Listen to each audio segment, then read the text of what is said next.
مشاهدي الفضاء المصرية في كل مكان، أهلا بكم وحلقة جديدة من عرض أول. قبل ما نبتدي حلقتنا عايزة أقول كل سنة وانتم طيبين لكل أم، يا رب دايما في سعادة وفي صحة، وأي أم احنا فقدناها يا رب يرحمهم جميعا. النهاردة ودايما عرض أول بيقدم نماذج عندها مواهب. الحقيقة النهاردة اللي عندنا موهبة شابة، موهوب في التقليد، في التمثيل، في الكتابة، في التصوير، وكمان ليه يعني تجربة في الإخراج نوعا ما هنعرف منه. هيقدم لنا النهاردة، والعرض اللي معانا هي مسرحية هو كده، عبارة عن سكتشات منفصلة متصلة لمواقف واقعية حياتية بتتقدم بشكل لايف كوميدي وتراجيدي، بحيث تصل للجماهير بشكل فيه أريحية. مواقف بتحصل لينا وهتلاقيها قريبة مننا، بتحصل في كل بيت عندنا. هنعرف أكتر منه مسرحية هو كده مع ضيفنا النهاردة مارتن أشرف وجيه. أهلا بيك يا مارتن. أهلا وسهلا بحضرتك. بداية كده عايز أعرف موهبتك. أنا عايز أعرف يعني ابتديت إمتى الموهبة ديت، موهبة التمثيل وأنت بتمثل في المسرحية دي؟ تمام. ابتديت إمتى ووصلت للاحتراف إمتى؟ تمام. اولا انا مبسوط جدا مع حضرتك النهارده، ده شرف ليا كبير يعني. اهلا بيك. الجزئيه دي حضرتك انا يعني اكتشفتها ازاي؟ انا كنت من صغري احب اقلد، احب اعمل حاجات بسيطه كده. فجت بقى يعني انا ما كنتش حاطط في دماغي ان انا عايز امثل، عايز اعمل حاجه زي كده ابدا خالص، ده لا، ده هي جت بطبيعتها. فابتديت اعمل، اشوف بقى اجس ده مع الناس، يعني اشوف الناس متقبله ده مني او لا يعني. فابتديت اعمل زي فيديوهات قصيره وانزلها على البلاتفورمز على السوشيال ميديا وبتاع، فلقيت في اقبال شويه من الناس. فدخلت بقى في سكه المسرح، لان يمكن احنا في ناس كتير عارفه ده، ممثل المسرح عنده تولز شويه ايه قويه. وابتديت بقى المسرح. طبعا.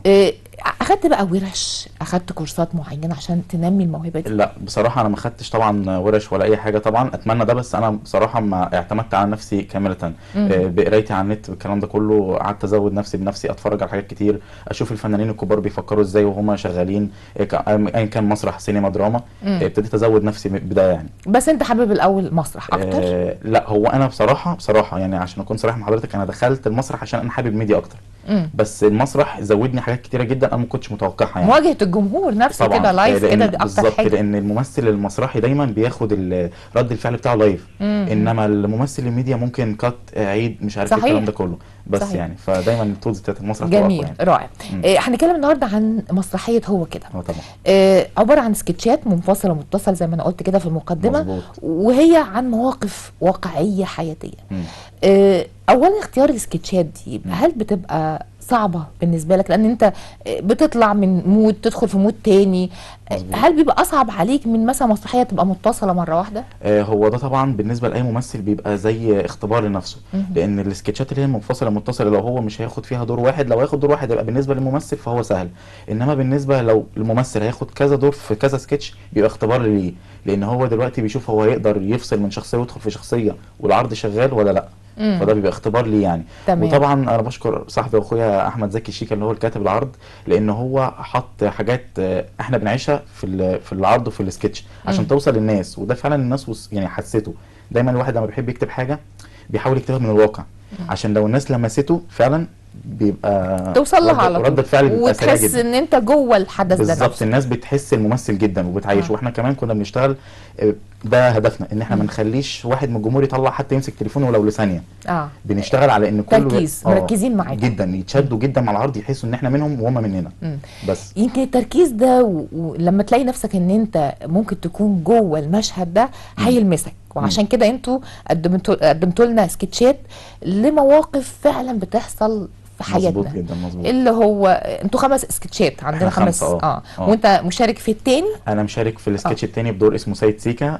زي الحاجات اللي احنا بنعيشها في اوقات الشغل كده، بيبقى فيه اللي هو شخصيه دايما ايه مطبلاتي شويه للمدير. ده كتير ده كتير جدا بتبقى موجوده. بالظبط يعني. انا كنت طالع الشخصيه دي يعني، اللي هو شخص دايما ايه، في ممكن يكون هو اصلا ما بيشتغلش، في واحد مجتهد اكتر منه بس هو دايما واخد منصب. ليه يعني؟ انا كنت دخلتي على في العرض ده للناس كنت بقول سيدي وتاج راسي، انت مكانك مش هنا، انت مكانك بره في العلالي يا راجل يا عالي. فهي كانت فهي كانت ده من يعني ده فكره الشخصيه يعني. وكنت طالع في المشهد الرابع ده بقى، السكتش الرابع. السكتش الرابع بدور حفيد. كان هو برضو، بس السكتش ده كان منفصل برضو لثلاث اقسام، 3 مراحل يعني، واحد وحبيبته والحفيد والجد، و2 صحاب برضو بيتناقشوا في مشاكل الحياه يعني. فكان الجد دايما بيقول لي يا ابني لازم تصبر، الحياه كويسه بس انت اللي مستعجل. اقول له لا يا جد وانا مش قادر اصبر كده يعني. عدم الصبر عند الشباب اللي طالع عدم الصبر بالظبط، هو كان ما بين الحوار ما بين الجد وفعلا والحفيد كان عدم الصبر يعني. اختيار بقى مواضيع السكتشات بداية بقى من ثانوية عامة، وكل بيت بقى بيبقى بيقول له كلمة فيخلي دماغ صاحب الثانوية العامة دي مش عارف يروح فين ولا يجي من فين. بيحصل في كل البيوت يعني. بالظبط. اختيار الموضوع ده، والموضوع التاني اللي هو كان السكتش التاني كان عن ايه؟ السكتش التاني كان هو بتاع الشغل اللي انا قلت لحضرتك عليه. والتالت كان سكتش صحاب. كانوا هم 6 افراد، شخصين، ويعني متقسمين في المسرح على 3 اجزاء يعني. كان في شخص مثلا اللي هو بتاع السوشيال ميديا، اللي هو دايما مقتنع ان السوشيال ميديا هي اللي بتجيب الفلوس. وواحد مقتنع ان هو لازم يرتبط بدري حتى لو معهوش فلوس، بس هو يرتبط عشان شايف ان ده الصح ويكون بيته اسره، حتى ما يعرفش هو عايز يجهز ايه او الدنيا هتبقى عامله ازاي. وفي صاحب اللي هو الشبح بتاع القعده شويه، اللي هو مش فارق معاه حاجه خالص، بس هو ايه لازم يقعد يفهمهم ان انا فاهم في كل حاجه وكده. وفي واحد دايما اللي هو بقى بالظبط كده وفي واحد دايما اللي هو الرزين بقى، اللي هو دايما بيقول لهم لا يا جماعه احنا لازم نركز ومش هنقضي حياتنا كلها لعب، لازم افكر ازاي اشوف حاجه تسند عليها الاول قبل ما اخد اي خطوه يعني. اختيار المواضيع والمواقف الحياتيه دي انتوا جمعتوها، وده بقى انا هسال عن الكتابه هنا. مين اللي كتب المواقف دي؟ اللي كتب المواقف دي زي ما قلت لحضرتك هو صديقي احمد زكي شيكا ده، هو اصلا ممثل. بس هو كان عنده البروجكت ده كده مجهزه وحب ان هو يخرجه، فابتدى ان هو جمعنا. على فكره فرقه بصمه اللي انا بقول لك يعني بقول لحضرتك عليها دي، هي ما بداتش من كتير، هي بدات بالظبط من 5-6 شهور. فكنا بنبتدي نتكلم، ابتدى هو ينقي الناس اللي هو عايزها او شايفها يعني، ايا كان اصحابه او الناس اللي هو شاف فيهم الادوار، وابتدينا نشتغل. وكان هدفنا ان احنا فعلا نوصل زي ما حضرتك قلتي الرساله دي. والكتابه بقى هو ابتدى يكتب مواقف ومواضيع بتحصل تقريبا في كل بيت او في المجتمع عندنا، لو مش في البيت يبقى في المجتمع اللي حوالينا. صح. طبعا الكتابه، وانت كمان بتكتب في انا بكتب. انا هقول لحضرتك جاي لحضرتك برضه في الجزئيه دي. هو برضه بعد ما هو كتب هو كان عنده بروجكت كامل، بس واحنا شغالين طبعا مش بنضيف، بس بتبقى في حاجات احنا بنكتشفها واحنا شغالين، اللي هو لا ليه ما نحطش هنا كذا، ده احنا بنشوف الكلام ده. ويمكن حتى في بينا كده حاجه بنهزر بيها دايما في البروفات، اللي هو خد تفاصيل. حتى بعد ما بنخلص بروفات وبنقعد في حته بنتجمع بنكمل مذاكره او حاجه، دايما بنهزر مع بعض. شفنا شخصيه غريبه ماشيه في الشارع طريقتها غريبه عندها لازمه بتاع خد تفاصيل. فكنا ودايما بقى ده اللي بيلتقط ده الديتيلز ديت بيبقى يعني ناقد كده، يعني اللي بيكتب دايما هو بيبقى دايما بيلتقط الديتيلز ده عشان بيبقى هيحتاجها بعد كده. صح كده، هو بياخد كل التفاصيل اللي ممكن يشوفها ان هي قريبه من الناس. شفت واحد سايق موتوسيكل بيعمل ايه، بيبقى شكله عامل ازاي، قاعد عامل ازاي، اسلوبه وطريقته، حاطط هيدفونز ولا كده. بيبقى دماغي يركز في التفاصيل جدا يعني. انت اساسا خريج ايه؟ انا لسه اصلا هتخرج السنه دي، انا الترم الثاني كمبيوتر ساينس.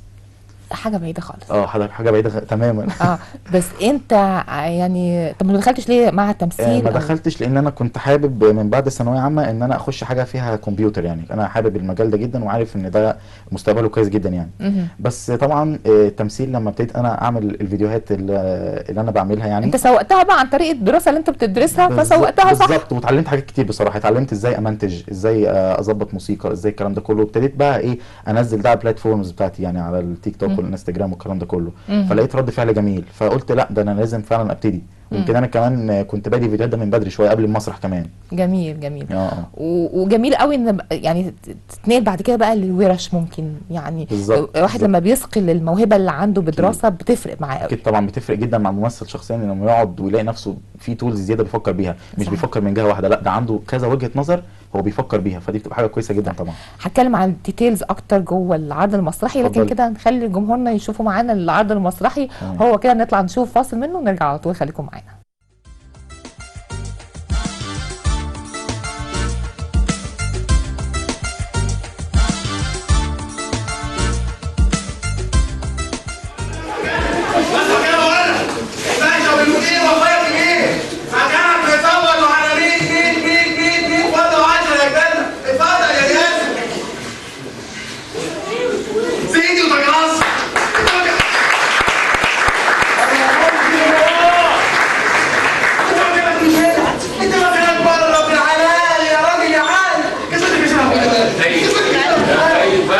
كده يا راجل، انت عارفني ان انا بتكيف في الكلام. اللهم صل وبارك. كل بلد يا اخي ربنا من دول ما قول لي بقى، قول لي ايه رايك بقى في اللون الجديد ده والبدله الجديده بقى؟ دي معموله علشان انا بحسب الحلقه ده لفان معناها بيعلى سيد بقى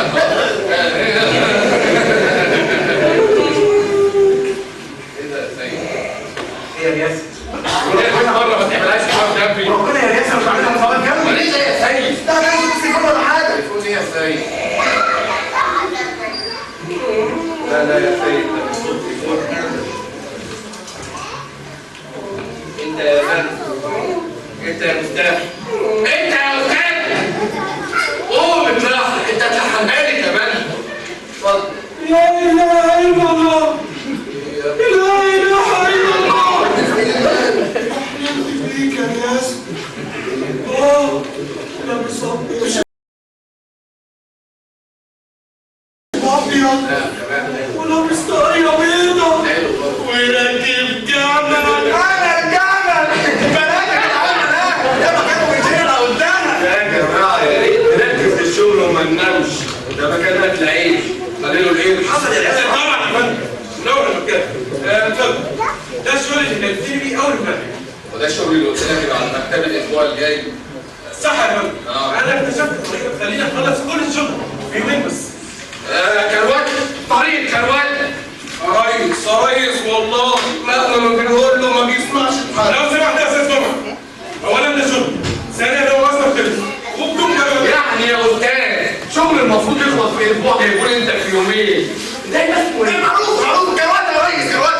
يا فكرة أنا نصحته كتير يا ريس ما يعملش كده ويعمل الصح. طب والله يا ريس الواد غلبان بس هو بيحب يحفل.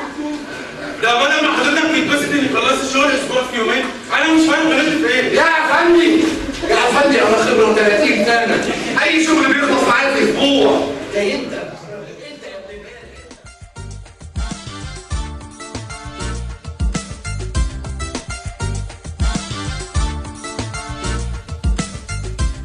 ورجعنا لكم تاني مع ضيف النهارده مارتن اشرف وجيه. مارتن كده يعني متهيألي يعني من اكتر حاجه صعبه بالنسبه لك ان انت بتعمل ادوار، يعني بتدخل في السكتشات دي دور وتروح تنفصل خالص وتطلع بدور مختلف خالص. مظبوط جدا. كلمني عن ازاي كنت بتعمل الفاصله دي، يعني انت مطبلاتي في سكتش من السكتشات صح. وتاني بقى الرزين بقى اللي شايل هم الدنيا كلها. مظبوط. الفاصله دي بتعملها ازاي؟ بص يا حضرتك، هو اي ممثل لما بيجي ياخد الورق ويبتدي يقعد عليها عشان يذاكره بيبتدي يبص لابعاد الدور. يعني انا خدت الشخصيه الفلانيه، فانا ببتدي اشوف الشخصيه دي عندها كام سنه. سي مثلا انا عملت الشخصيه اللي هي المطبلاتي دي، قلت مثلا عنده 45 سنه، تخيلت ان هو متجوز او مش متجوز، عنده بنات. انا كنت متخيل ان هو متجوز وعنده بنتين وبيعلمهم. فكانت برضو ظروفه، وهو على فكره راجل ما كانش فقير ولا اي حاجه، بالعكس هو كان راجل متوسط الدخل.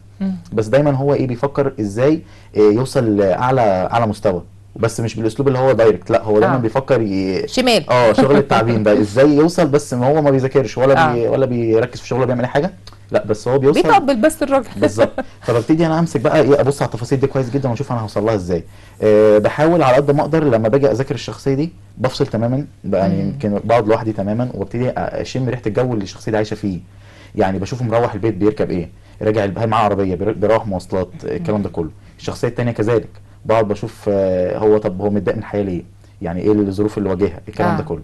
بس وده بيبقى في وقت قصير، يعني انت مش مظبوط. مثلا بتروح يوم تاني فتبقى تلبس الشخصيه تاني يوم حاجه تانيه، ده انت في وقت قصير، فده بيبقى مجهود عليك نفسيا. بيبقى مجهود ويمكن مجهود بيبقى اكتر طبعا يوم العرض، لان الواحد طبعا بيبقى فيه الملابس والكلام ده كله، هو بيفصل تماما. ده واحد بيعمل دور 45 سنه ودلوقتي هيعمل دور مثلا عنده شاب مثلا سني عادي 22 سنه، فهو بيبتدي يفصل تماما، ولازم صحيح. يخلي الناس تصدق ده، يعني حتى ما يطلعش يضحك عليهم هو مجرد ان هو بيمشي بيعمل عرض، لا صحيح، ده انا لازم اخرج اخلي الناس مجهود عليك ده بالظبط. لا ده راجل كبير في السن. تمام.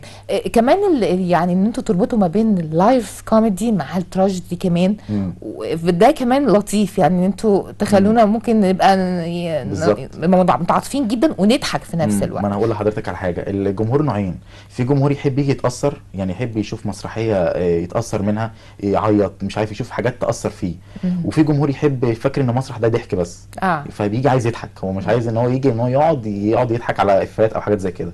فاحنا عشان نستهدف النوعين من الجمهور كنا بنعمل ده، حطيناه في السكتشات بتاعتنا، حتى لو سكتش ممكن نضم فيه 2 يعني ممكن نحط فيه حاجتين، في شويه كوميدي وبتاع، وفي اخر السكتش مثلا، يعني مثلا في اخر السكتش الشغل اللي انا كنت فيه ده كان السكتش كله يعني كوميدي صرف، هو فعلا من الحياه، بس بنيجي في اخر السكتش خالص الواد المجتهد اللي هو كان اسمه فهمي بيبتدي بيطلع بقى باسلوب قدام الناس، بيوريهم ان هو كده رساله العرض بقى، هو كده يعني احنا لازم نتفاعل مع ده ونتعايش معاه عشان نقدر نمشي حياتنا يعني. صحيح. في عناصر بقى مساعده عشان توصلوا الرساله اللي انتوا عايزين توصلوها من خلال المسرحيه والسكتشات دي. الديكور طبعا، الاضاءه. كلمني بقى عن الديكور والاضاءه والملابس كمان. كلمني مين اللي ظبط الكلام ده، اختياركم المناسب للسكتشات في كل مره، كلمني عنها. بصي حضرتك، هو احنا عندنا دايما قبل اي عرض بنقعد قاعده كده اللي هو بنشوف احنا هنقدر كلبس بنظبط ايه، وبناخد اراء بعضينا، لان كل واحد بيبقى عنده وجهه نظر طبعا، بس اكيد بيبقى في حد مسؤول عن اللبس، بس احنا كممثلين بنفكر معاه في ده، هل الشخصيه دي ايه اللي بيبقى ملائم ليها، هتلبس ايه، فبالتالي نبتدي نظبط بقى حتى الاكسسوارات ادق حاجه. صحيح. يعني انا في سايد سيكا ده كنت حاطط قلمين هنا، قلم ازرق وقلم احمر، ومعلق مفاتيح الشخصيه ديتيلز بقى، الشخصيه بتتصرف ازاي، موظف حكومي جدا جدا يعني. بس فبنركز في دي، ويمكن الديكور طبعا بيشكل عامل مهم جدا في العرض، ولكن احنا المسرحيه الاخيره دي اللي هو كده ده، انا ما بصراحه مع كانت وجهه نظر المخرج يعني، ان احنا ما حبيناش نزود في الديكور. كانت حضرتك حتى شفتي دلوقتي كانت حاجات بسيطه جدا يعني، كانت باك جراوند بيضاء وكراسي وحاجات كده، ده بيحط عبء كبير جدا على الممثل. فاحنا كنا عايزين نظهر موهبتنا من خلال ده. طبعا انت ما فيش عناصر ابهار غير هو انت بتوصل له انا اللي بوصل له كل حاجه يعني، هو حرفيا اللي بيبقى وقت البلاك لما بتحصل فرق ما بين السكتشات الديكور بيتغير، بس الديكور بيتغير حاجات بسيطه جدا، ولكن الممثل المفروض بيخش بيحسس الناس احنا فين دلوقتي، هل احنا في مصلحه حكوميه ده شغل، هل احنا في البيت دلوقتي مع العيله والاسره وشغل الثانويه العامه والكلام ده كله، هل احنا قاعدين في البيت دلوقتي وبنتكلم مع اصحابنا. كنا بنحاول نوصل ده من خلال الممثلين مش من خلال الديكور، والحمد لله قدرنا نعمل ده يعني، وكان في لفته كمان حصلت من الجمهور ده اثر فينا جدا، ويمكن الناس الفنانين الكبار عارفين ده بيبقى صعب يعني. بعد ما خلصنا الجمهور واحنا بنحيي مسكنا ايد بعض وطلعنا نحيي، الناس وقفت لنا. الله. فده طبعا احساس صعب جدا انه يحصل طبعا، ومش واحد قام فالكل قام وراه، لا ده الناس حاسه بعضيها. الناس وصلت لمرحله ان هم ترابطوا مع بعض وقاموا وقفوا كلهم. ده احساس قوي جدا، الممثل جسمه بيتنفض يعني على المسرح، لان هم حسوا ان انتوا موصلين له حاجه، هو حاسس انه معاكم الرساله بالظبط كده. هو ده مهم جدا، انتوا مش حاجه بره اللي هم فيه، لا انتوا حسستونا ان احنا جوه معاكم في المواضيع اللي انتوا بتتكلموا فيها. بيقطعونا ساعات، كانوا بيقطعونا واحنا شغالين بنمثل، كان في سوكسي ممكن يتاخد يقطعنا يوقفنا فتره. الناس حاسه بالموضوع قوي، يمكن المشهد الرابع عشان كان في موسيقى مؤثره شويه، الجزئيه بتاعت الحبيب والحبيبه ومش عارف الناس حست ده قوي، فكانوا بيقطعونا في نص المشهد وبيسقفوا، مش قادرين حتى يستنوا لحد ما المشهد يخلص. اختيار كمان اللحن والموسيقى كمان، مين اختيار مين؟ هقول لحضرتك، احنا صاحبي برضو حسام رجب زوكا ده انسان جميل ممثل معانا، بس هو اللي ملحن وهو اللي عامل كل موسيقى العرض يعني. فكانت كتابته وكانت صوته وتلحينه وكل حاجه جميل. كان عامل الكلام ده كله يعني. واحنا احنا كمان عندنا الشعار اللي هو سيب بصمه تسيب اثر. حلو قوي. سيب بصمه تسيب اثر. ده في كل حاجه في حياتنا. ده في كل حاجه في حياتنا حبينا نوصل ده فعلا من خلال العرض يعني. ده ممكن نقول عليه مسرح حر يعني، انتوا مش تبع حاجه، عايز اعرف كده. انتوا مجموعه من الشباب اللي مع بعض، اللي شاركتوا مع بعض في المسرحيه دي. بالظبط. هل شايف مسرح الشباب محتاج اكتر ان احنا نظهره، محتاج اكتر سبوت عليه، ان احنا نبين فيه اعمال حقيقه حلوه جدا، وبامكانيات بسيطه كمان بتظهر لنا مواضيع مهمه واعمال جميله، فانت شايف ان احنا محتاجين نشير لده اكتر؟ اكيد طبعا حضرتك، لان هو فعلا الواحد لما بيبقى شغال بيلاقي بالذات في المجال ده يعني، بيفتكر ان هو سهل، بس لما بيجي يخش على التراك بتاعه ويبتدي يشتغل بجد بيلاقي لا، ده مش هو الوحيد اللي بيجري، ده في ناس كتير بتجري جنبه. صحيح. فهو فعلا مشكله احنا فرقه انتاج ذاتي، فاحنا كل حاجه بنعملها من الالف للياء بنفسنا. امكانيات منكم انتوا. امكانيات يمكن انا كمان ده كان مأثر عليا انا شخصيا جامد، لان انا فعلا انا اصلا بدرس دلوقتي وبتاع، فده كان يعني هو انا امتى هروح بروفاتي وامتى هقعد اذاكر وامتى مش عارف ايه وامتى مش عارف ايه، وكمان الرياضه اللي انا بلعبها، فده كان مأثر عليا جدا، بس انا عشان بعمل الحاجه اللي بحبها فانا مش واخد بالي من اي حاجه، فكنا كلنا بنيجي حرفيا يعني الوقت اللي هو ال3 ساعات بتوع البروفا اللي كنا بنقعدهم بنفصل العالم كله، احنا بنيجي نهزر يعني، ده حاجه احنا بنحب يعني، ده شغلنا بس احنا بنحبه حابينه جدا، فكنا بنيجي بنفصل. طب نتيجه ده ماديا ما بيرجع لكوش؟ لا اكيد بيرجع لنا، بس احنا ما بنعملش كده يعني. في ناس طبعا فرق اخرى بتحط يعني، احنا التيكت بتاعتنا بتبقى يعني سعرها رمزي جدا، ما بناخدش منها اي حاجه، ولكن احنا كنا بنعتمد على كام يعني؟ كانت ب 50 جنيه التيكت، فحاجه بسيطه جدا يعني.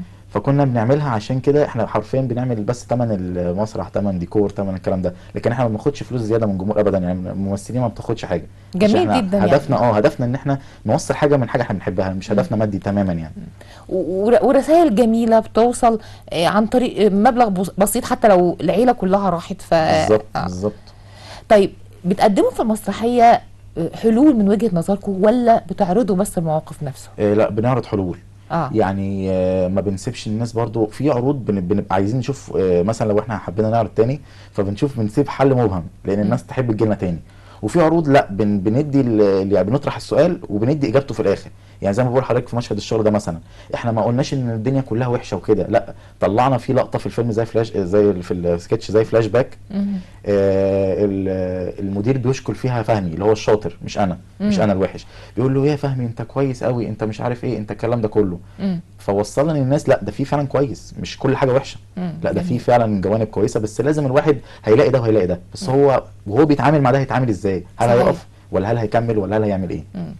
هل شايف ان انت يعني او انتوا كمجموعه من الشباب محتاجين سبورت اكتر، مثلا المسارح الدوله تتبناكوا يبقى يتم العرض عندها؟ هل لجأتوا فعلا للمسارح ديت وقلت لكم ان احنا عندنا عرض جميل وعرض هادف ده بيتم بالفعل؟ اكيد حضرتك في ناس بتبقى مسؤوله عن ده معانا في العرض كانت بتعمل ده يعني، بس هو للاسف ما حصلش نصيب، بس احنا بنسعى ان احنا فعلا نعمل ده يعني دايما. بنحاول ان احنا تبقى القاعده الجماهيريه بتاعتنا اكبر يعني اكبر دايما، وبنخلي الناس دايما تسال على عروضنا والكلام ده كله. لان هي بتبقى حاجه جميله لما تلاقي الناس فعلا حابه ده او يبقى في استمراريه. لان احنا حاطين برضو بلان ان احنا مش هنعمل عرض ونقف.